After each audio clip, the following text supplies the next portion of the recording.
After my last video of why Americans are moving to Cambodia became one of my most successful, the question I get asked more than anything is, how much does it actually cost to live here? Let's go inside and check it out. We're talking about 10 real everyday costs you need to know as an American. All right, the first one is rent. Probably the first thing most of you think about when you move here. Rent can vary quite a bit depending on what comfort level you want. Rents can be found as low as $50 a month. Yes, you heard me right. However, that is more of a local Khmer apartment, very efficient. Fully furnished, maybe with a bed. That's about the extent of that. No air conditioning, fan only, provide your own cookware. Moving up to about $150. Now, a lot of Americans will like the $150 price point because that usually does include air conditioning. And it will be fully furnished with a cooktop and refrigerator, albeit refrigerator sizes will vary quite a bit. All right, moving on up to the $250 to $350 range, you should expect a really nice, well-appointed apartment, well air-conditioned, and also you will most likely get an air conditioner in your living room as well as your bedroom. And you can also find in a lot of places now with hot water on the kitchen tap as well the bathroom, as that is not very common at the $150 price point. You will just most likely have an instant hot water heater in your bathroom for a hot shower. All right, let's talk about number 2, electric and utilities. Utilities are cheap until you turn on the air conditioning, and then they're not.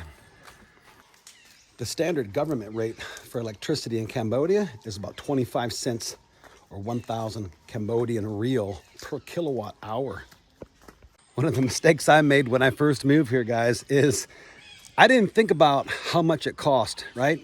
And whenever my first month electricity bill came, I was paying $150 a month rent at a place with a swimming pool, and my utility bill for electricity was $200 because I thought as an American, I run that aircon all day, all night, be toasty cool. Little did I know, bad idea. So a way to save here on electricity is to simply run the air conditioning at night only, right? Because during the daytime, you can use the fan, and after a while, you'll be acclimated anyways. I have air conditioning now in my house in the province. However, I rarely ever use it because I just use the fan at night, a floor fan. I put it at my bed, and I save a lot of money. My electricity bill now ranges between $40 to $50 a month, which is quite a bit of savings. Special side note, electricity in Cambodia is not subsidized by the government like it is in a lot of the Western countries. So a lot of electricity here is expensive because it's imported from other countries. Water here in Cambodia is between $5 to $10 depending on where you live, either inside town or outside. And most places outside, you will be using well water, and so you should have some kind of filter. Some people say you can drink the water here. However, I will never take a chance. I just drink the bottled water. However, in town, city water is fairly clean and pretty safe, and it's certainly very inexpensive way to go. You can cook with your tap water in the city if you live in an apartment. However, verify that they don't use water storage tanks at the top of their building, and sometimes that water can be sitting for a while. Let's move on to number 3, internet and phone. All right, internet and phone are probably one of the best deals here in Cambodia.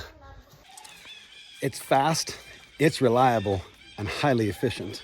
And even if you're streaming a high-definition movie and you're watching your favorite football game back home or your favorite Netflix show, it's still fast and it's still affordable. Phone plans starting at just $6 a month, pretty much unlimited, although not being unlimited. I have never ran out, and as a YouTuber, I push a lot of data. And I'm able to use my WhatsApp, stream some YouTube movies, and still have plenty of data left over every month. How about this tree?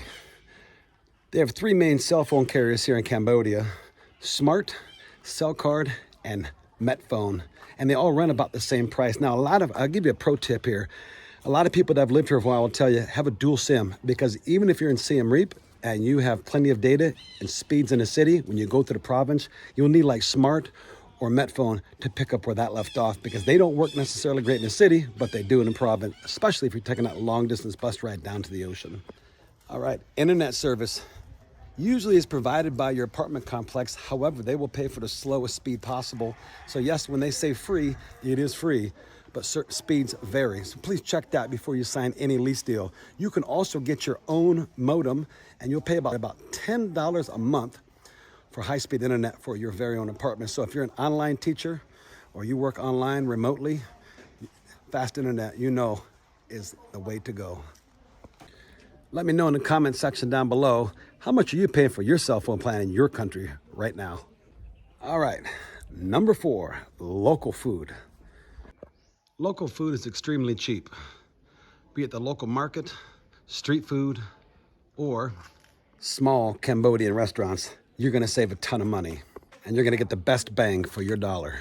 For those of you that watch my daily updates on Facebook and TikTok at Mahoney Travels, you guys will see I do quite a bit of street food. You can get a good quarter piece of chicken, a thigh and a leg, and all the fixings to go with it, such as vegetables and rice, for about $1.50 to $1.25 US. And if you're a single person, that's where you can really save some money. Now, if you have a family, you can still save some money, but either way, you're living good. One of the best parts about local food in Cambodia is it's highly flavorful. They use a lot of garlic, a lot of spices, and a lot of herbs. And of course, all of the food locally is, well, it's about as farm fresh as you can get. I would say food is the one place where Cambodia still feels like the 1800s, where you grow everything. All the meat is fresh, was alive in the morning and on your dinner plate at night. If you can get past your American bias of what meat should look like and feel like and all the extreme safety standards, I can tell you, as Mahoney Travels, I've lived here 3 years and I have never been sick yet. But until you've had Cambodian food, you haven't really had good food. Look at that, wow. Hard to believe, 1,000 years now, crazy. Eating local food every day is a lifestyle choice, not a budget choice. But when you do, after a while, you'll realize just how unhealthy the food is back in America. My goodness. The better you can learn to live like a local, the better your budget will be. And believe it or not, you'll feel pretty darn healthy. I've lost almost 20 pounds since I've lived here 3 years now. I'm active, I eat healthy. Of course, I eat like vegetables and meat. I still like my chicken, don't get me wrong. I like my beef and I love my fish. Quick note, if you're thinking about moving to Cambodia as an American, I put a nice ebook together for you guys. The link is in the pinned comment down below. And it helps you guys not make the same mistakes that I did, and it will save you a lot of money on your transition here. Check out the link down below in the pinned comment. Let's get back into the video. Number 5, Western food. This is where the illusion of cheap breaks wide open. Western food can be had here. We're talking imported wines, cheeses, coffees, luxury items such as cheeseburgers, pizzas, all of that comes at a very high, luxurious cost. Something most people do not know. Don't get me wrong, I do enjoy my cheeseburger on the occasion or my favorite pepperoni pizza on the occasion, but it's about once, maybe twice a month I enjoy that luxury because it is about $8 to $10 for a cheeseburger, fries, and a Coca-Cola, depending on where you go. If you want a really good one like you would get back in America, that's about how much it'll charge you. A pizza will be $10 plus, just so you know. This is one of the biggest differences, which is YouTube cheap and reality cheap. And if you don't pay attention to your budget, you can quickly break it. If you can't give up the Starbucks and you can't give up those cheeseburgers every single day, you will go broke really, really fast. And a quick side note, for those of you guys that do want to try a cheeseburger on the occasion, they're going to import a lot of that ground beef will be Australian ground beef and the occasional American, which will come at a really, really high premium. That moves us on to number 6, transportation. Before you think about bringing your imported car from your home country like America, let's talk about the real cost of transportation here in Cambodia. I drive a motorbike and a used Ford pickup truck, because to bring a car here is very, very expensive. They charge you an arm and a leg, literally, to bring your imported vehicle here. So some options you have will be, obviously, if you live in a city like Siem Reap or Phnom Penh, Sihanouk, Campat, taking a Passap or Grab tuk-tuk is the way to go. Most trips will cost you about 4,000 real, which is about $1 US. You heard me right, $1 US. It can go up a little higher depending how far you're going, but still highly efficient. Driving a motorbike in Cambodia is not for the faint of heart. I've driven a vehicle in a lot of countries I've traveled to, so I have quite a bit of experience. Remember, zero rules on the road here in Cambodia. Drive at your own risk. However, if you're comfortable driving a motorbike, and I see several expats that do besides myself, I've had the fortunate experience to drive this whole country on a motorbike, and what an experience that was. But a motorbike can be found for about $1,000. A decent used motorbike. Scooters, I know they got a stigma in America, but here they're a way of life. The Honda Dream is probably the #1 sold motorcycle here. There's a 110cc air-cooled, drum brakes, very basic, very easy to fix as parts are readily available everywhere in Cambodia, even in rural Cambodia. Gasoline will run you about $1 a liter. Oil change on my motorbike runs about $5 at the Honda dealership. So maintenance is very, very inexpensive. If you get a low tire, you need some air put in, they'll charge you about 500 real, which is about 12.5 cents for air. Okay. If you don't need that motorbike every day, you can rent a motorbike at most places for $10 to $12 in Siem Reap. Campat can be had even cheaper. And if you need it longer than that, check on monthly rates. It's a great way to test the waters and see how comfortable you are riding a motorbike on these crazy streets in Cambodia. As a foreigner, yes, you can own a vehicle in Cambodia. Anything over a 125cc, you will need a motorcycle license, and that will carry over from your home country with your own driver's license once you get a Cambodian driver's license. A couple quick points though. As Westerners, we cannot drive tuk-tuks for business. We cannot make money with them. We can own a tuk-tuk, and that's another great way of saving too, as they run on LPG and gasoline, and now they even have hybrids that run on pure electricity. If you're thinking about buying a new motorbike, they are slightly more expensive here. A brand new Honda ADV, for example, will set you back about $5,000 to $6,000, depending on if it's a 2025 model or a 2026. And bear in mind, you will need your passport and your visa, a long-term stay visa at that, to show that you live here, and then you can actually get it in your name. Now, if you're looking to buy a used motorbike, which is probably the most efficient, and believe it or not, they're in decent shape still, you just simply need to make sure that you have the card that goes with the registration. Cards travel with the motorbike and not the original owner. They will not change it back into your name upon purchase. So you must have that card and a bill of sale if you are buying used to show that you legally purchased that private party. Number 7, visas and paperwork.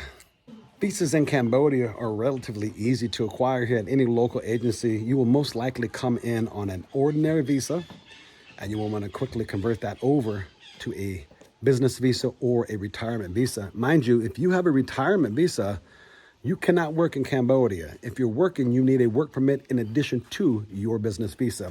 And that will set you back, depending where you go, between $500 to $600 every single year. So make sure you plan for that in your budget, not only upfront, but at every annual renewal. And unlike Thailand, visas here are really easy, not complicated. Annually, it's a great way to stay long-term and enjoy a very peaceful, a very comfortable, cozy life. Let's talk about healthcare. Number 8. You'll end up paying out of pocket for most small things. I get my teeth cleaned for $10 every time I go, and they do the same great job as they do in America. For daily or just regular routine healthcare checkups, you just pay out of pocket, pay cash. Annual physical for me runs about $25 as a 51-year-old already man, right? Now, they do have health insurance available for nomads. Your American plan is no good here, believe it or not, and your nomad insurance is no good in America. Imagine that. You have to certainly do your due diligence and check for some reputable nomad insurance agencies. Now, I'm not retired, so I don't know. For those of you that are retired, perhaps you can leave the comment down below. Are you able to use your health care that you would have like Medicare, get services done in America? And if you are, that's great. I do know a few Americans that are retired here, and they've got retirement health care, per se, and they go home when they need major operations. For those that are not lucky to have that, you'll need to go to Malaysia or Bangkok or Vietnam for any major healthcare emergencies such as heart attacks, maybe some open heart surgeries, among other things. The doctors there are all trained in America. Most are actually, and they will have actually Western hospitals that know exactly how to do the procedure, the same level of service you would get in America. However, it will be more expensive than your $25 annual physical. But if you've saved some money, you should be able to happily afford that. I'm not a legal advice expert. I'm not a healthcare expert. So like I said, always research all of your own healthcare needs. If you have a chronic illness, I would say Cambodia might be very difficult for you, and you should just come to visit, even if it's just on a short stay, like 30 days. as a lot of the special needs and healthcare is not available here. All right, number 9, entertainment and social life. This is where budgets quietly disappear. Yes, drinks are free. You can be having beers for 50 cents all night long, no problem. Do that every day, it's gonna add up greatly. Even cocktails are relatively inexpensive, but not only is it bad for your health, it's gonna be bad for your budget. Cambodia has a social scene that can be very affordable or also very expensive, depending on your habits. How about that tree? Isn't that amazing? I just can't believe it just grew right up from all those rocks there. Wow. Just remember, your lifestyle choice here matters more than your income. Number 10, emergencies and exit money. This is something nobody talks about, but it's something you need to know. Be it a medical emergency, a medevac flight, or God forbid something happens in a country and you have to be taken out of the country. So yes, Cambodia is very affordable, only if you're not trapped by your budget. So make sure you plan accordingly to have an emergency plan, emergency cash available, saved up, and ready to go on a moment's notice. Guys, I'd like to take a minute. If you haven't subscribed to the channel yet and you're getting something in this video, please hit the subscribe button, hit the like in the comment section down below. I would love to hear from you, and welcome to the Mahoney Travels family. If you haven't seen my first video yet on why Americans are moving to Cambodia, check it out right here. I'll leave a link for you right now. Otherwise, you can watch the entire playlist down below in the description. Until next time, guys, safe travels from Mahoney Travels. I will see you guys out here at Thap Ram Temple, Siem Reap, Cambodia. Bye, guys.